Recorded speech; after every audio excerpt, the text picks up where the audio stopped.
प्यारे बच्चों, आज का हमारा डिस्कशन का टॉपिक है आयोनाइजेशन एनर्जी। अभी हम लोग पीरियोडिक टेबल को डिस्कस कर रहे हैं।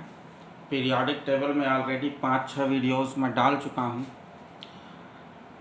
आपसे रिक्वेस्ट करूंगा कि जो प्लेलिस्ट मैंने बनाई है उस प्लेलिस्ट के हिसाब से उसी सीक्वेंस में आप वीडियोस को देखें और अपने नोट्स अपने आप खुद बनाएं, तो उससे आपको समझने में, कॉन्सेप्ट को कंसेप्चुअलाइज करने में आसानी रहेगी।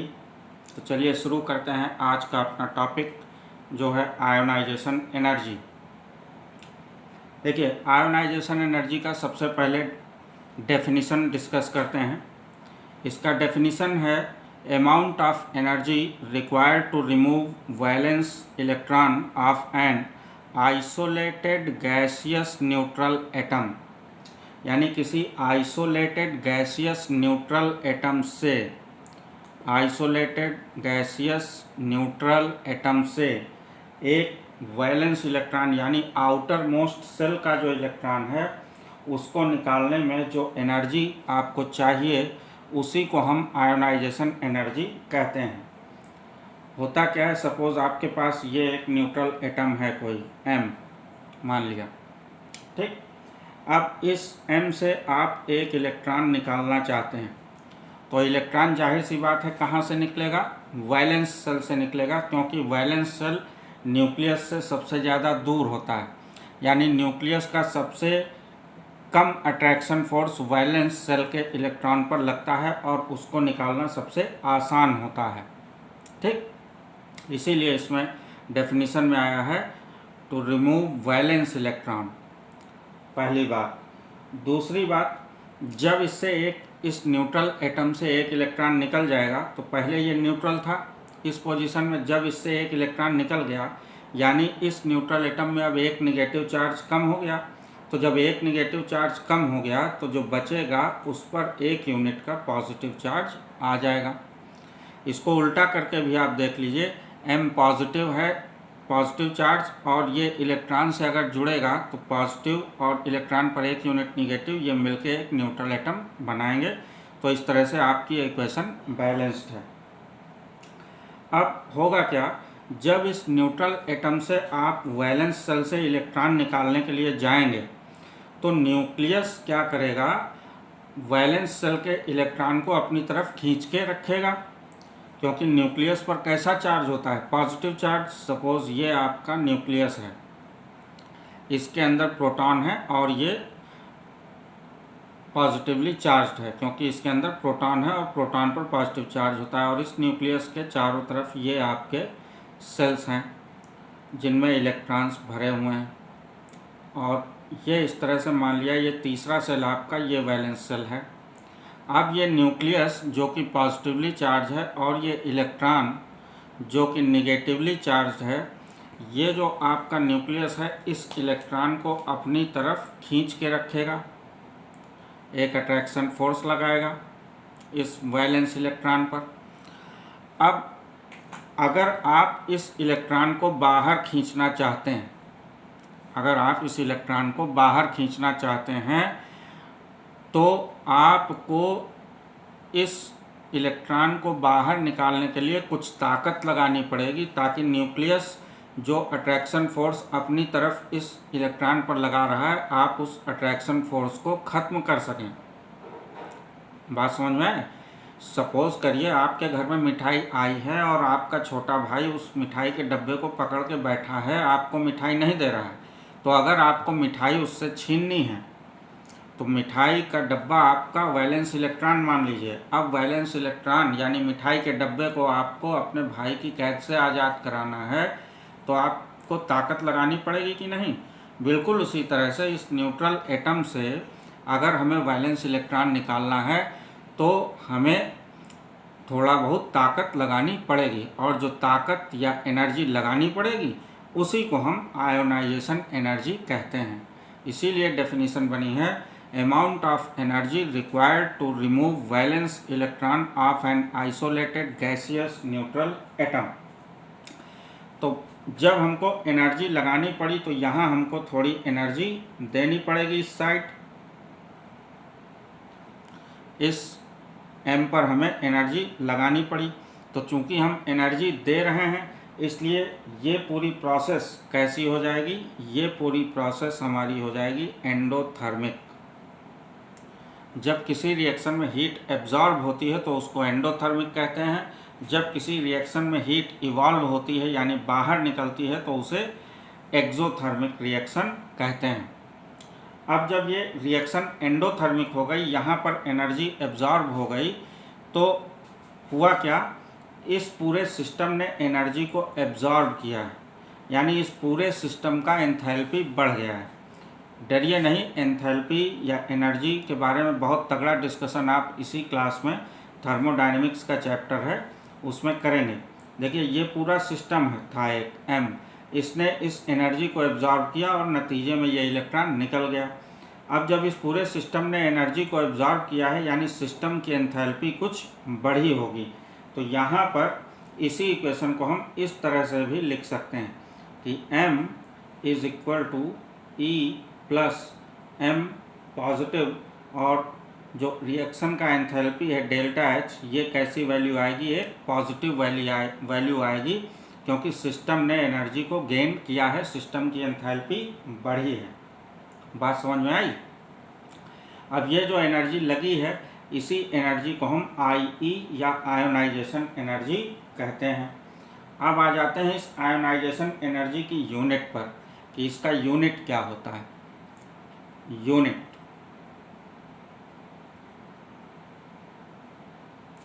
यूनिट इसकी वही होगी जो आपकी एनर्जी की होती है।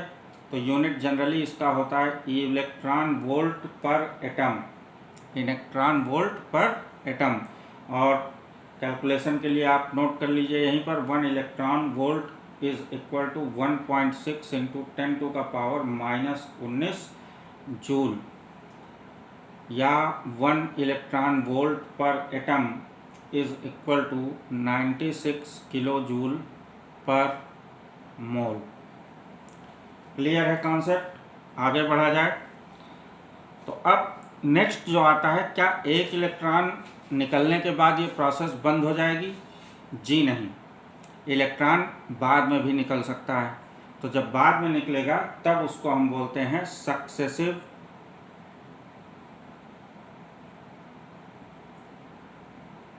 Ionisation energy. क्या बोलते हैं हम? Successive ionization energy. अब सक्सेसिव आयोनाइजेशन एनर्जी क्या होती हैं, कैसे होती हैं, उसको समझिए। सपोज हमारे पास ये न्यूट्रल एटम था M, इससे एक इलेक्ट्रॉन निकला और हमारा M पॉजिटिव बना। इस पूरी प्रोसेस में जो हमको एनर्जी लगी वो IE1 है। अब ये M पॉजिटिव से भी अगर हमको एक इलेक्ट्रॉन निकालना है और तो एक इलेक्ट्रॉन और निकाल देंगे, तो देखिए इस M पॉजिटिव पर एक निगेटिव चार्ज और कम हो गया, यानी अब एक पॉजिटिव चार्ज और बढ़ जाएगा, M2 पॉजिटिव हो गया। तो इसको हम कह देंगे IE2। अब अगर इस M2 पॉजिटिव से भी आपको इलेक्ट्रॉन निकालना है, एक इलेक्ट्रॉन और निकल गया, यानी इस पर M2 पॉजिटिव पर एक निगेटिव चार्ज और कम हो गया, यानी अब एक पॉजिटिव चार्ज और बढ़ जाएगा, यानी M3 पॉजिटिव। तो इस प्रोसेस में जो एनर्जी लगी उसको हम बोल देंगे IE3। पूरा नाम क्या हो जाएगा? ये हुआ फर्स्ट आयोनाइजेशन एनर्जी, ये हुआ सेकेंड आयोनाइजेशन एनर्जी, ये हुआ थर्ड आयोनाइजेशन एनर्जी। क्लियर है? अब इनके बारे में थोड़ा सा एनालिसिस करिए। ये तो IE1 है कि आइसोलेटेड न्यूट्रल गैसियस एटम से आपको जितनी इलेक्ट्रॉन निकालने के लिए जितना एनर्जी की ज़रूरत पड़ी वो IE1 हो गया। अब IE2 पर आइए ज़रा। IE2 में क्या हो रहा है कि ये एक पॉजिटिवली चार्ज्ड कैटायन है। ये क्या है? पॉजिटिवली चार्ज्ड कैटायन है। कैटायन पर चार्ज कैसा है? पॉजिटिव। अब इस पॉजिटिवली चार्ज कैटायन से आप इलेक्ट्रॉन निकालना चाहते हैं। इलेक्ट्रॉन पर चार्ज कैसा? नेगेटिव। कैटायन पर चार्ज कैसा? पॉजिटिव। तो पॉजिटिव और नेगेटिवली चार्ज इलेक्ट्रॉन के बीच, पॉजिटिवली चार्ज इस कैटायन और नेगेटिवली चार्ज इलेक्ट्रॉन के बीच जिसको आप इससे निकालना चाहते हैं, उनके बीच में आपस में बहुत तगड़ा अट्रैक्शन फोर्स लगेगा, इलेक्ट्रोस्टैटिक फोर्स ऑफ अट्रैक्शन, जो कि नेचर का सबसे स्ट्रांग फोर्स ऑफ अट्रैक्शन होता है। यानी अब M पॉजिटिव से इलेक्ट्रॉन निकालना बहुत टेढ़ा काम होगा, बहुत ज़्यादा एनर्जी लगेगी।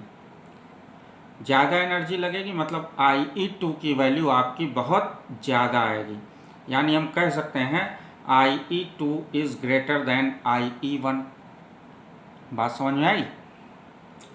बिल्कुल सेम लॉजिक आप लगाइए। अब इस M2 पॉजिटिव से हमको इलेक्ट्रॉन निकालना है। यहाँ डबल पॉजिटिव चार्ज हो गया, यानी अब इलेक्ट्रॉन पर 2 गुना ज़्यादा अट्रैक्शन फोर्स लगेगा। यानी अब यहाँ से इलेक्ट्रॉन निकालने के लिए आपको और भी ज़्यादा एनर्जी देनी पड़ेगी। यानी IE3 की वैल्यू आपकी ज़्यादा हो जाएगी IE2 से। तो शॉर्ट में हम लिख सकते हैं कि फॉर सेम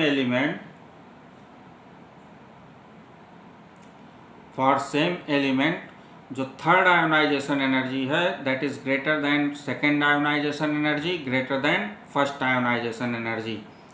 क्या बना दिया हमने? IE3 is greater than IE2 greater than IE1। और ये ध्यान रखिए, इसमें कोई एक्सेप्शन नहीं, ये ऑलवेज हमेशा रहेगा। ठीक, तो एक अच्छी सी रिलेशनशिप आपने इस्टेब्लिश की है, इसके लिए आप बधाई के पात्र हैं। नोट कर लीजिए, इसको नोट कर लिया। अब आते हैं जरा फैक्टर्स अफेक्टिंग आयोनाइजेशन एनर्जी, क्या डिस्कस कर लेते हैं। फैक्टर्स जो आयोनाइजेशन एनर्जी को अफेक्ट करते हैं, उनमें पहला फैक्टर है हमारा नंबर 1 पर एटॉमिक साइज। एटॉमिक साइज देखिए, इसको समझिए। सपोज यही आपका एटम है। अगर ये एटम छोटा होगा, इसका एटॉमिक साइज कम होगा, इसका एटॉमिक रेडियस कम होगा, तो ये जो वैलेंस इलेक्ट्रॉन है ये न्यूक्लियस के ज़्यादा नज़दीक होगा। जब ये न्यूक्लियस के ज़्यादा नज़दीक होगा ये वैलेंस इलेक्ट्रॉन, तो ये वैलेंस इलेक्ट्रॉन पर न्यूक्लियस के द्वारा लगने वाला अट्रैक्शन फोर्स ज़्यादा होगा। यानी वैलेंस इलेक्ट्रॉन को निकालने के लिए आपको एनर्जी ज़्यादा लगानी पड़ेगी। तो हम इस तरह से समझते हैं कि अगर हमारा साइज़ कम है, अगर हमारा एटॉमिक साइज़ या एटॉमिक रेडियस कम है, this implies that attraction force by nucleus on valence electron वो ज़्यादा हो जाएगा। इसका मतलब यह हुआ कि आपको ज़्यादा एनर्जी लगानी पड़ेगी इलेक्ट्रॉन निकालने के लिए, यानी आपका IE की वैल्यू ज़्यादा हो जाएगी।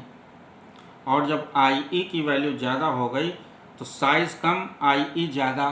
तो अब इसको जनरलाइज कर देते हैं कि IE यानी ionization energy is inversely proportional to size, यानी एटॉमिक साइज़ या एटॉमिक रेडियस।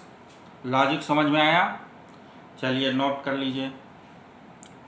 अगला जो फैक्टर है हमारा जिस पर ये आयोनाइजेशन एनर्जी डिपेंड करती है वो है हमारा न्यूक्लियर चार्ज। सेकेंड फैक्टर जिस पर ये डिपेंड करेगा दैट इज़ न्यूक्लियर चार्ज। अब ये न्यूक्लियर चार्ज आप पहले ही मैंने इफ़ेक्टिव न्यूक्लियर चार्ज पर वीडियो दे रखी है, उसको देख लीजिए। न्यूक्लियर चार्ज का सीधा सा मतलब एटॉमिक नंबर, यानी number of protons in the nucleus. जितना ज़्यादा न्यूक्लियर चार्ज होगा उतने ही ज़्यादा न्यूक्लियस में यहाँ पर प्रोटॉन होंगे। जितने ज़्यादा प्रोटॉन होंगे उतना ज़्यादा पॉजिटिव चार्ज होगा। जितना ज़्यादा पॉजिटिव चार्ज होगा उतनी ही ताकत से न्यूक्लियस इलेक्ट्रॉन को बांध के रखेगा अपने साथ। तो आपको ताकत ज़्यादा लगानी पड़ेगी इलेक्ट्रॉन को निकालने में। यानी आयोनाइजेशन एनर्जी ज़्यादा हो जाएगी। यानी हम कह सकते हैं कि अगर Z ज़्यादा होगा तो आपका आयोनाइजेशन एनर्जी भी ज़्यादा होगा। तो इसी को एक जनरलाइज्ड इक्वेशन बनाते हैं कि हमारा ionization energy is directly proportional to Z। तो ये दो रिलेशन एस्टेब्लिश कर लिया आपने, जिसके लिए आप सभी लोग बधाई के समझ लीजिए क्या है, क्योंकि आप लोग समझदार हैं।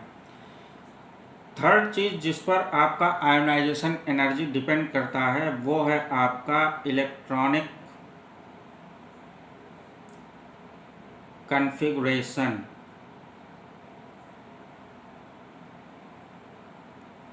इलेक्ट्रॉनिक कॉन्फ़िगरेशन, देखिए इलेक्ट्रॉनिक कॉन्फ़िगरेशन एटॉमिक स्ट्रक्चर में आपको अच्छे से समझाया है। तो अगर कॉन्फ़िगरेशन आपको मालूम है कि हाफ फिल्ड और फुल फिल्ड एटॉमिक ऑर्बिटल्स ज़्यादा स्टेबल होते हैं। अब अगर इस तरह का कोई स्टेबल इलेक्ट्रॉनिक कॉन्फ़िगरेशन है किसी एलिमेंट का तो क्या होगा। तो देखिए स्टेबल कॉन्फ़िगरेशन अगर आपको मिलता है, स्टेबल कॉन्फ़िगरेशन, अब स्टेबल कॉन्फ़िगरेशन कहाँ कहाँ से मिल सकता है। पहला, हाफ फिल्ड ऑर्बिटल्स का कॉन्फ़िगरेशन मिल जाए आपको, या सेकंड फुल फिल्ड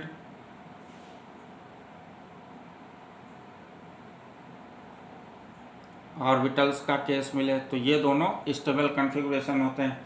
जब इलेक्ट्रॉनिक कॉन्फ़िगरेशन आपका स्टेबल होगा इन दो में से किसी भी वजह से, तो एटम स्टेबल पोजीशन में रहेगा और पूरी केमिस्ट्री, पूरी कायनात, पूरी नेचर किस चीज़ को ढूंढती है, किस चीज़ के पीछे भागती है, स्टेबिलिटी की तरफ। तो जो एटम स्टेबल है क्या वो आसानी से आपको अपना इलेक्ट्रॉन निकालने देगा?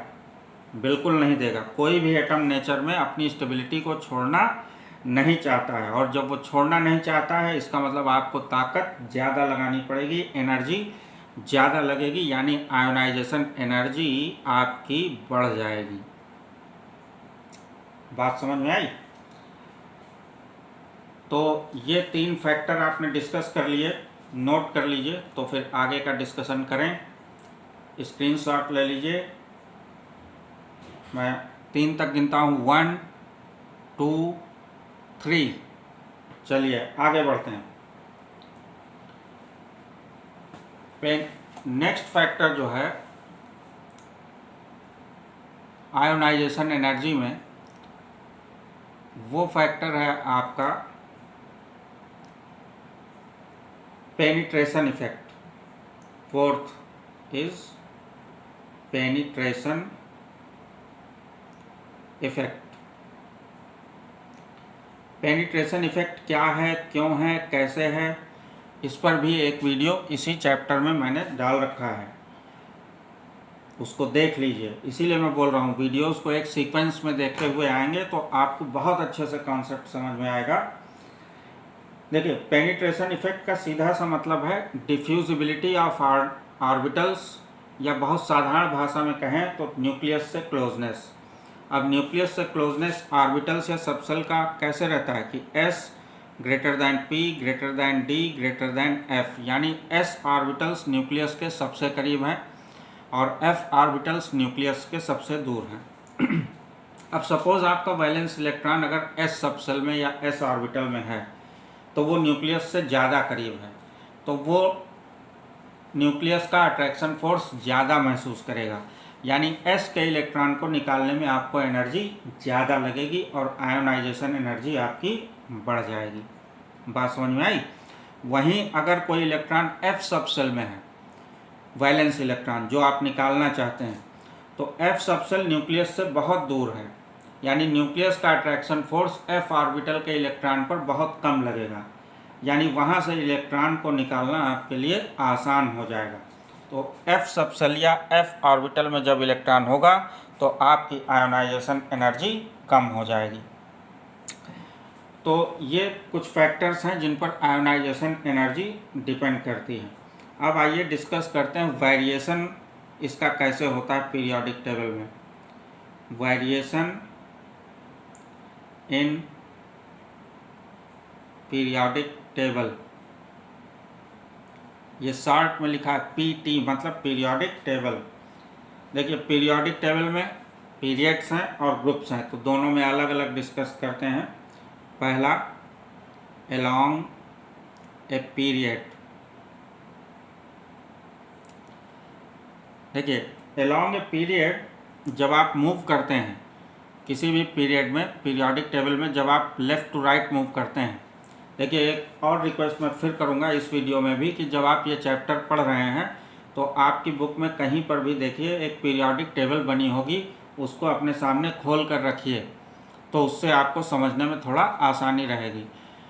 थोड़ा सा धनाभाव के कारण मेरे पास उतना हाई फाई अरेंजमेंट नहीं है कि मैं आपको इलेक्ट्रॉनिक बोर्ड या सोफिस्टिकेटेड स्मार्ट बोर्ड्स आते हैं उनमें पढ़ाऊँ और हाथ के साथ आपको पीरियोडिक टेबल भी दिखा पाऊँ। इसके लिए मैं आप सबसे सॉरी बोलता हूँ, लेकिन उस कमी को हम और आप मिलकर पूरा कर सकते हैं। आपके पास जो भी केमिस्ट्री की बुक है उसमें पीरियोडिक टेबल बनी होगी, उसको सामने खोल कर रखें तो आप इस चैप्टर को बहुत एंजॉय करेंगे। देखिए किसी भी पीरियड में जब आप लेफ़्ट टू राइट ऐसे मूव करेंगे तो आप ध्यान दीजिए उसमें इस मूवमेंट में हर एलिमेंट पर न्यूक्लियर चार्ज आपका बढ़ता जाता है। एनसी मतलब न्यूक्लियर चार्ज क्या हो रहा है, बढ़ रहा है। अब जब न्यूक्लियर चार्ज बढ़ेगा तो इसका मतलब attraction force by the nucleus on valence electron वो बढ़ेगा, और जब अट्रैक्शन फोर्स न्यूक्लियस का वैलेंस इलेक्ट्रॉन पर बढ़ेगा तो इलेक्ट्रॉन को बाहर निकालने में आपको ताकत ज़्यादा लगानी पड़ेगी। जब आपको ताकत ज़्यादा लगानी पड़ेगी, एनर्जी ज़्यादा लगानी पड़ेगी, तो आपका आयोनाइजेशन एनर्जी बढ़ जाएगा। आपका नहीं मतलब उस एटम का, ठीक। दूसरा वेरिएशन डिस्कस करते हैं ग्रुप में। देखिए जब आप ग्रुप में मूव करते हैं, जब आप ग्रुप में टॉप टू बॉटम या डाउन द ग्रुप मूव करते हैं तो आपका देखेंगे नंबर ऑफ सेल्स या एटॉमिक साइज बहुत तेज़ी से बढ़ता है। और अभी थोड़ी देर पहले आपको बताया कि एटॉमिक साइज और आयोनाइजेशन एनर्जी एक दूसरे के इन्वर्सली प्रोपोर्शनल है, यानी एटॉमिक साइज बढ़ेगा तो आयोनाइजेशन एनर्जी आपकी घट जाएगी। यानी जब पीरियड में आगे बढ़ेंगे तो जनरली इसके एक्सेप्शंस हैं, जब किसी पीरियड में लेफ़्ट टू राइट मूव करेंगे तो आयोनाइजेशन एनर्जी बढ़ेगी, और जब किसी ग्रुप में टॉप टू बॉटम मूव करेंगे तो आयोनाइजेशन एनर्जी कम होगी। नोट कर लीजिए इस चीज़ को, तो फिर आगे बढ़ा जाए।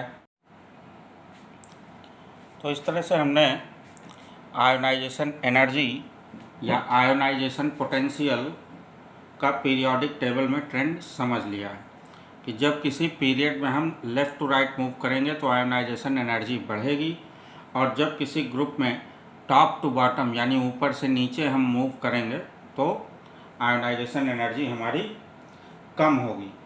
तो इस ट्रेंड के हिसाब से ज़रा पीरियोडिक टेबल को आप ध्यान से देखिए तो उसमें सबसे दाहिनी तरफ और सबसे ऊपर आपको हीलियम दिखेगा, 0 ग्रुप में इनर्ट गैसेस के साथ ग्रुप 18 में। तो इस हिसाब से हीलियम ऐसा एलिमेंट है जिसका हाईएस्ट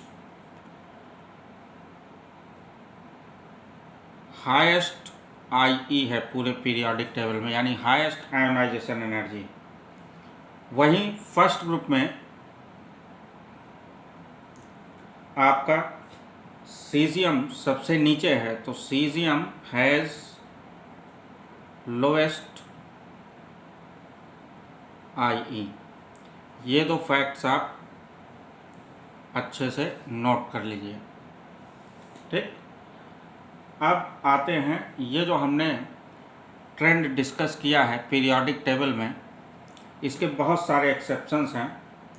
कुछ एक्सेप्शंस को हम डिस्कस करते हैं। जैसे एक्सेप्शंस,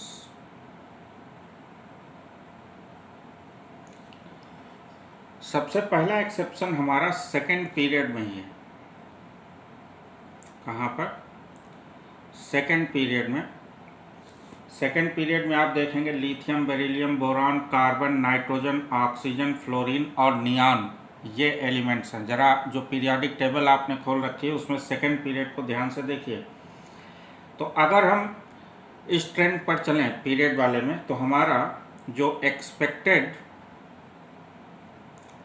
आयोनाइजेशन एनर्जी का ऑर्डर आएगा वो कुछ ऐसा आएगा कि lithium less than beryllium less then boron less than carbon less then nitrogen less than oxygen less than fluorine less than neon.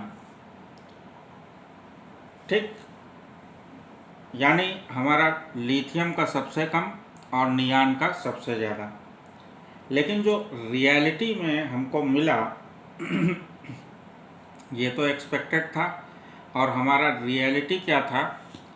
Reality हमारा ये था कि लिथियम लेस दैन बोरान।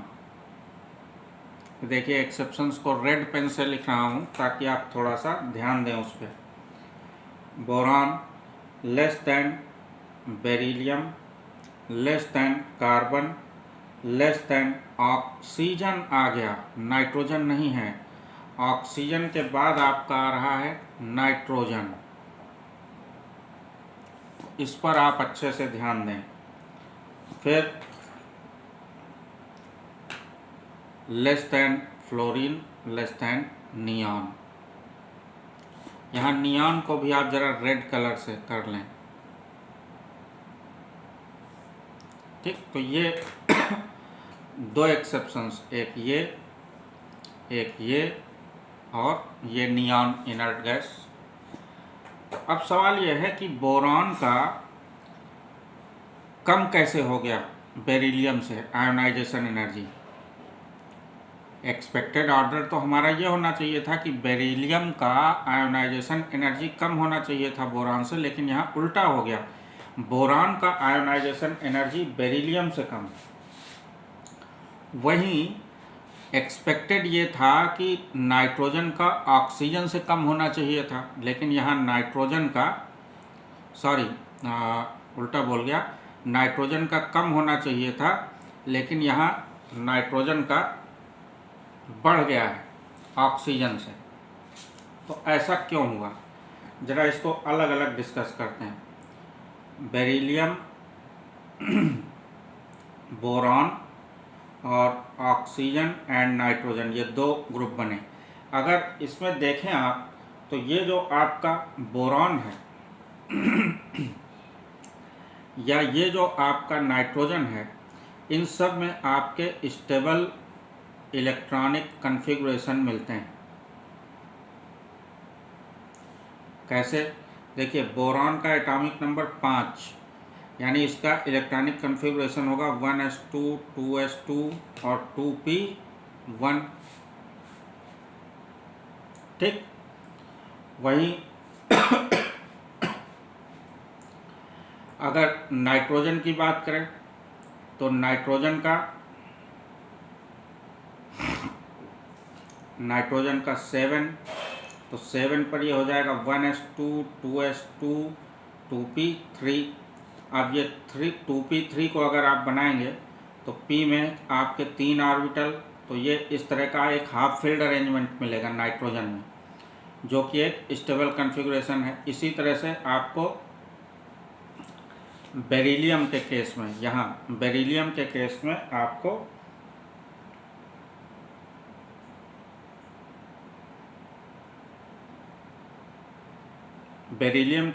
आपको एक स्टेबल कॉन्फ़िगरेशन मिलेगा, और इसी वजह से बेरिलियम का आयोनाइजेशन एनर्जी बोरान से ज़्यादा होता है।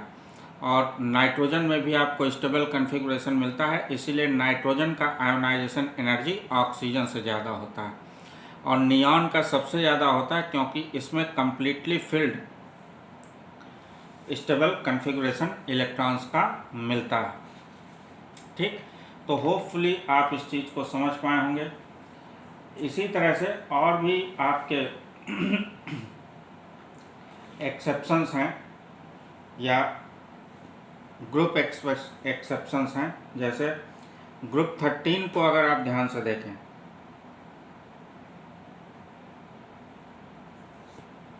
किसको देखें? ग्रुप 13 को।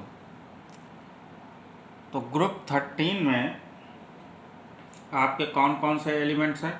ग्रुप 13 में आपके पास हैं बैगन, आलू, गाजर, इन, थैला। यही ट्रिक बताई थी ना आपको ग्रुप 13 एलिमेंट्स के लिए, बैंगन, आलू, गाजर, इन, थैला। अगर जनरल ट्रेंड के हिसाब से जाएं तो ग्रुप में नीचे जाने पर आयोनाइजेशन एनर्जी को घटना चाहिए, यानी टेल्यूरियम का सबसे कम मिलना चाहिए आयोनाइजेशन एनर्जी और बोरान का सबसे ज़्यादा मिलना चाहिए। लेकिन ऐसा होता नहीं है। होता क्या है, आपको एक बहुत ही अनएक्सपेक्टेड चीज़ देखने को मिलेगी। तो जो हमारा एक्सपेक्टेड ऑर्डर है, ज़रा उसको पहले आप लिख लें। एक्सपेक्टेड ऑर्डर हमारा कुछ ऐसा आना चाहिए जो हमने अपने general trend variation in periodic table के हिसाब से डिस्कस किया है। उसके हिसाब से boron greater than aluminium, greater then gallium, greater than indium, greater than thallium, ये ऑर्डर आना चाहिए हमारा। लेकिन ये ऑर्डर आया नहीं। एक्चुअल में लैब में जब देखा गया तो हमारा ऑर्डर कुछ ऐसा था, boron greater than TL, greater than GA, greater than aluminium, greater than indium, यह ऑर्डर मिला। ठीक, इसको याद कैसे रखा जाए? इसको देखिए, ऐसे याद रखिए। ये सपोज आप एक ग्राफ बनाएं, इस तरफ एटॉमिक नंबर को एक्स एक्सिस पर अगर प्लॉट करें और वाई एक्सिस पर आप आयोनाइजेशन एनर्जी को प्लॉट करें और एक डब्लू बनाएं इस तरह से।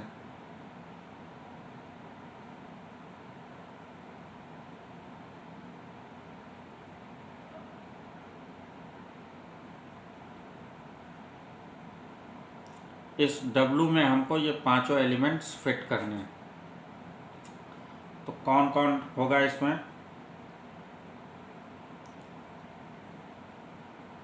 बोरान, फिर ये एल्युमिनियम, उसके बाद ये गैलियम, उसके बाद ये टेल्यूरियम और फिर ये इंडियम।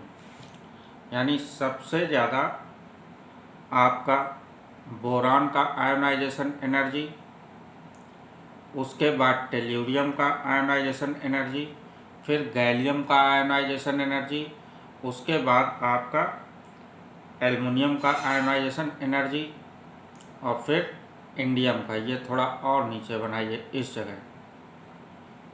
ठीक, ये एक्चुअल ऑर्डर मिला। इस डब्लू से आप इसको इस तरह से समझ सकते हैं। या इनको नंबर भी दे सकते हैं, ऐसे देना चाहें तो।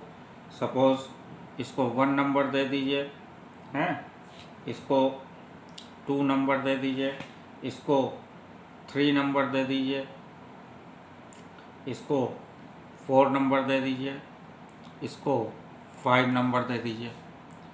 तो इस ऑर्डर को आप ऐसे भी मेमोराइज कर सकते हैं कि 1 greater than 5, greater than 3, greater than 2, greater than 4, ऐसे भी इसको याद किया जा सकता है। देखिए, मैं ट्रिक बता सकता हूँ, बट समझना बहुत ज़रूरी है कि कैसे होता है, क्यों होता है। तो इसमें अनएक्सपेक्टेड आपको ये दोनों दिख रहे हैं, टेल्यूरियम और गैलियम। ठीक है, टेल्यूरियम का आयोनाइजेशन एनर्जी बहुत ज़्यादा है। इसके पीछे कारण क्या है? टेल्यूरियम का आयोनाइजेशन एनर्जी ज़्यादा है, इसके पीछे कारण है, एक फिनोमेना होती है जिसको बोलते हैं लैंथेनॉइड कॉन्ट्रैक्शन। क्या बोलते हैं उसको? Lanthanoid contraction. और गैलियम का इसलिए ज़्यादा है क्योंकि गैलियम में होता है डी कॉन्ट्रैक्शन। ये दोनों फिनोमिना आपकी शील्डिंग इफेक्ट से रिलेटेड है। देखिए, टेल्यूरियम में क्या हो जाता है कि जो डिफ्रेंशिएटिंग इलेक्ट्रॉन है वो F सबसेल में जाता है, और F सबसेल में डिफ्रेंशिएटिंग इलेक्ट्रॉन जाता है n-2 में, यानी वैलेंस सेल से 2 सेल पहले के f सब सेल में लास्ट इलेक्ट्रॉन यानी कि डिफरेंशिएटिंग इलेक्ट्रॉन एंट्री करता है। और f सब सेल का शील्डिंग इफेक्ट बहुत पुअर होता है। f सब सेल का शील्डिंग इफेक्ट पुअर होने की वजह से इस एलिमेंट का न्यूक्लियस अपने आउटर मोस्ट इलेक्ट्रॉन पर अपना पूरा अट्रैक्शन फोर्स लगा पाता है, जिसकी वजह से साइज में एक ड्रास्टिक कमी आती है। एटॉमिक साइज में या एटॉमिक रेडियस में एक बहुत ड्रास्टिक कमी आती है। इसी को हम लैंथेनॉइड कॉन्ट्रैक्शन बोलते हैं। सेम केस आपका गैलियम का है कि गैलियम में लास्ट इलेक्ट्रॉन आपका n-1d में एंट्री करता है और d का भी शील्डिंग इफेक्ट बहुत कम होता है। और पुअर शील्डिंग इफेक्ट की वजह से न्यूक्लियस, जो गैलियम का न्यूक्लियस है, वो आउटर मोस्ट इलेक्ट्रॉन को बहुत ताकत से अपनी तरफ खींचता है और साइज में कमी आ जाती है। और जब साइज में कमी आएगी तो बट ऑब्वियस है कि आपका आयोनाइजेशन एनर्जी बढ़ जाएगा। इस वजह से टेल्यूरियम और गैलियम के अनएक्सपेक्टेड आयोनाइजेशन एनर्जीज निकल के आते हैं। देखिए, अगर ये लैंथेनॉइड कॉन्ट्रैक्शन और डी कॉन्ट्रैक्शन अच्छे से समझना है तो शील्डिंग इफेक्ट वाला वीडियो आप देखिए ध्यान से, उसमें आपको ये बहुत अच्छे से क्लियर हो जाएगा। अब चलिए मूव करते हैं इसके कुछ क्वेश्चंस पर। जैसे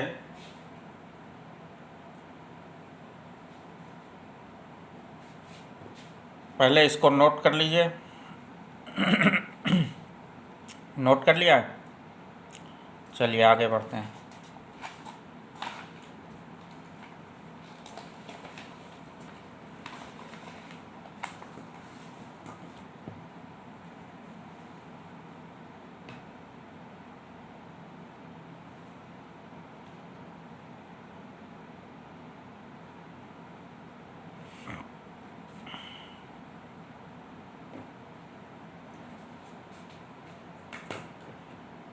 सपोज हमें compare IE1 and IE2 of NO, nitrogen और ऑक्सीजन का IE1 और IE2 कंपेयर करना। चलिए देखें इस क्वेश्चन को कैसे अप्रोच करेंगे। देखिए, ऑक्सीजन का ये न्यूट्रल एटम है, इससे हमको एक इलेक्ट्रॉन निकालना है, यानी ये -E निकल गया, तो हमें एनर्जी देनी पड़ेगी जिसको हम IE1 कहेंगे। और जब इस न्यूट्रल एटम से एक ऑक्सीजन निकल जाएगा तो हमारे पास बचेगा O पॉजिटिव। अब इसी से हमको एक इलेक्ट्रॉन और निकाल देना है, माइनस कर देना है, तो हमें और एनर्जी देनी पड़ेगी जिसको हम कहेंगे IE2। और अब इस O पर चार्ज आ जाएगा O2 पॉजिटिव। ठीक। अब इसी तरह से सेम केस आपका नाइट्रोजन का रहेगा। नाइट्रोजन से आपको एक इलेक्ट्रॉन निकालना है, यानी एनर्जी आपको देनी पड़ेगी IE1, तो ये नाइट्रोजन कन्वर्ट होगा N पॉजिटिव में। और फिर इसी N पॉजिटिव से अगर आपको एक इलेक्ट्रॉन और निकालना है तो आपको और एनर्जी देनी पड़ेगी, वो हो गई आपकी IE2, और तब ये N कन्वर्ट हो जाएगा N2 पॉजिटिव में। क्लियर है? अब थोड़ा सा ज़रा इन सब स्पीशीज़ के इलेक्ट्रॉनिक कन्फिगुरेशन पे आते हैं। देखिए, ये ऑक्सीजन का न्यूट्रल एटम है, इसका आपका एटॉमिक नंबर 8, तो इसका इलेक्ट्रॉनिक कन्फिगुरेशन क्या हो जाएगा? 1s2 2s2 2p4। अब जब यहाँ से एक इलेक्ट्रॉन निकल गया, यानी ये 2p4 की जगह अब क्या रह जाएगा? सबसे बाहर वाला 2p3। और फिर जब इस 2p3 से भी एक इलेक्ट्रॉन निकल गया तो अब ये रह जाएगा 2p2। बात समझ में आई? इसी तरह से नाइट्रोजन का एटॉमिक नंबर है 7, अगर इसका कन्फिगुरेशन बना है तो ये हो जाएगा 1s2 2s2 2p3। अब इस 2p3 में से एक इलेक्ट्रॉन ये निकल गया तो यहाँ बचेगा 2p2 और इस 2p2 से जब एक इलेक्ट्रॉन निकल गया तो यहाँ बचेगा 2p1 सबसे बाहर का इलेक्ट्रॉन। अब जरा ध्यान से देखिए, न्यूट्रल एटम IE1 इन दोनों का कैलकुलेट मतलब अंदाज़ा लगाते हैं। पहले किसको कंपेयर करते हैं? IE1। देखिए IE1 का मतलब है कि न्यूट्रल ऑक्सीजन एटम से एक इलेक्ट्रॉन का निकलना और नाइट्रोजन के न्यूट्रल एटम से इस एक इलेक्ट्रॉन का निकलना। अब जब नाइट्रोजन के इस न्यूट्रल एटम से आप एक इलेक्ट्रॉन निकाल रहे हैं तो इसका कन्फिगुरेशन देखिए, ये 2p3 है लास्ट में। और 2p3 कैसा अरेंजमेंट होगा? p में 3 ऑर्बिटल आपके, 1 2 3, यानी ये कैसा अरेंजमेंट है? ये है आपका हाफ फील्ड, और हाफ फील्ड अरेंजमेंट होता है स्टेबल। स्टेबल अरेंजमेंट से इलेक्ट्रॉन निकालना टफ होगा, यानी इलेक्ट्रॉन आसानी से नहीं निकलेगा, आपको ताकत ज़्यादा लगानी पड़ेगी। और जब आपको ताकत ज़्यादा लगानी पड़ेगी तो इसका मतलब IE1 ज़्यादा होगा नाइट्रोजन का। तो IE1 of nitrogen is greater then that of oxygen. Clear है? अब जरा IE2 की बात कर लें दोनों की। देखिए IE2 को जब कंपेयर करने जाते हैं तो IE2 का मतलब हुआ कि O पॉजिटिव से एक इलेक्ट्रॉन निकलना। अब यहाँ O पॉजिटिव का ज़रा कन्फिग्रेशन ध्यान दीजिए, ये 2p3 यानी हाफ फील्ड हो गया, और ये पार्शियली फील्ड है 2p2, यानी अब ये O पॉजिटिव का अरेंजमेंट स्टेबल है। यानी अब यहाँ से इलेक्ट्रॉन निकालना दिक्कत वाला काम है, ज़्यादा ताकत लगेगी, ज़्यादा एनर्जी लगेगी, यानी इसका आयोनाइजेशन एनर्जी या सेकेंड आयोनाइजेशन एनर्जी ज़्यादा हो जाएगा। यानी I2 of oxygen is greater then that of nitrogen. Clear है यहाँ तक? ठीक, तो ये आपका पूरा कॉन्सेप्ट है जिसको आप समझ रहे होंगे। चलिए एक क्वेश्चन और लेते हैं। जैसे